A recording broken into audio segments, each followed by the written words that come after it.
संपूर्ण पर्यटन विश्वाला काळिमा फासणारी घटना मंगळवारी घडली. जम्मू काश्मीर येथील लोकप्रिय पर्यटन स्थळ असलेले पहलगाम या ठिकाणी दहशतवाद्यांनी हल्ला केला. या हल्ल्यामध्ये तब्बल 26 पर्यटकांचा मृत्यू झाला आणि वाऱ्यासारखी बातमी पसरली. सोशल मीडियावर एक फोटो प्रचंड व्हायरल झाला.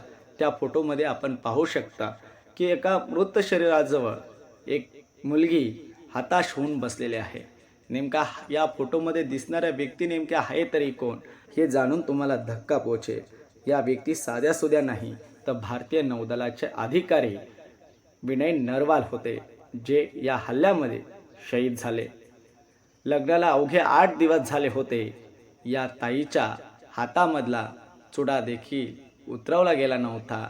लग्नाला फक्त 8 दिवस झाले होते की संसाराची स्वप्न, इच्छा, आकांक्षा उराशी बाळगून हे कपल पर्यटनासाठी या पहलगाम या ठिकाणी गेलं होतं.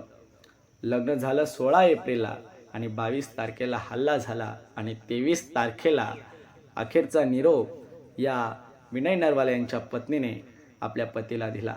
नरवाल यांच्या पत्नीने ज्या भावना व्यक्त केल्या त्या भावना अगदी हृदयाला लागतात. विनयच्या आत्म्याला शांती मिळो, विनय तुझी आठवण रोज रोज येईल असं म्हणत नौदल अधिकारी विनय नरवाल यांची पत्नी हिमांशीने पार्थिवाचं अखेरचं दर्शन घेत तिच्या अश्रूंना वाट मोकळी करून दिली.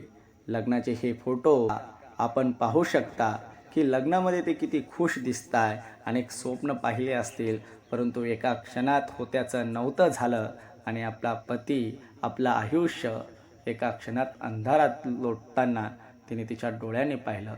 या वीर पत्नीसाठी आणि या वीर विनय नरवाल यांच्यासाठी आपण आपल्या चॅनलच्या माध्यमातून भावपूर्ण श्रद्धांजली अर्पण करूया.